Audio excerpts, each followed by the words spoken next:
Hey everyone! Welcome back to another video. And for today's video, ang daming nagme-message sa akin sa TikTok. So, since Friday today, sasagutin natin sila isa-isa. Inano ko na siya. Ano tawag yan? Sinummarize ko na. It's all about working visa or working here in Sweden.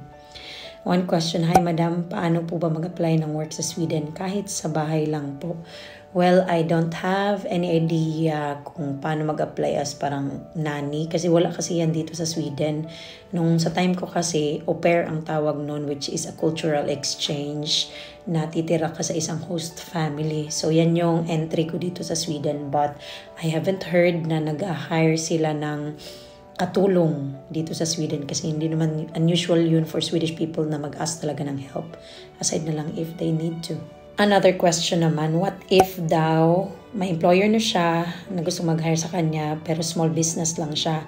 Well, that will be so risky kasi nagiging strict na yung Swedish immigration about hiring an employee from a different country, lalo na outside Europe kasi meron na silang parang minimum wage which is sobrang taas na, but hindi naman sa dinidiscourage kita, hindi ko alam kung kaya naman ng nag-hire sa'yo na i-provide lahat ng mga documents na kailangan for this application, then why not just give it a try.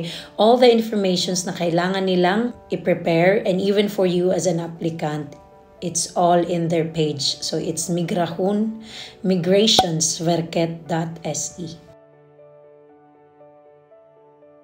In my case, as what I remember, wala akong interview nung nag-apply ako ng working visa.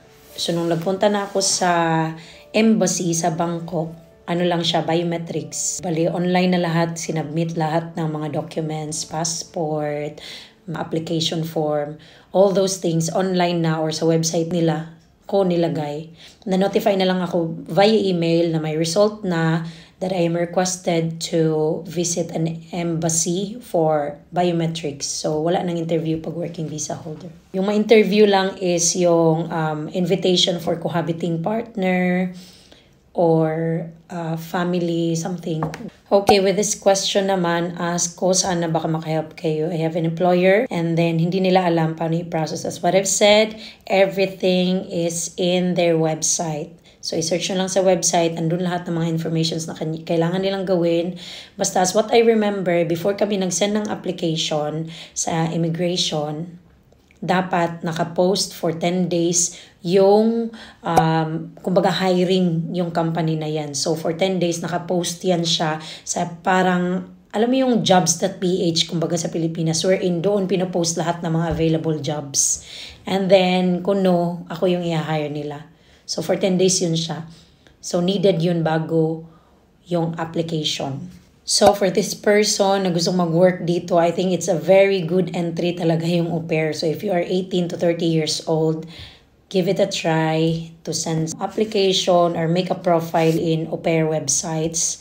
Ang dami nyo makikita sa Google. So, i-search nyo lang yun. Yan lang talaga yung maiisip ko na good entry dito, or else mag-tourist visa pero ang hirap pag galing ka Pilipinas, mag-tourist visa ka papuntang Europe. 10 pages Manila paper back to back yung kailangan na require. Ganun ka-hassle. Wag nang mag-if, basta yun.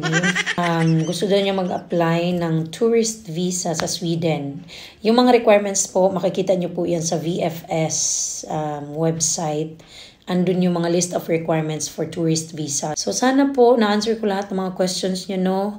Sobrang busy-busy lang talaga ako. Kaya ko naman tingin sagutin, pero ang nakakatamad mag-edit kasi ba? Pero ito na sinagot ko na. Ayoko na magreklamo. So, for further questions, feel free to comment on this video or send me a message to either of my social media accounts. Goodbye!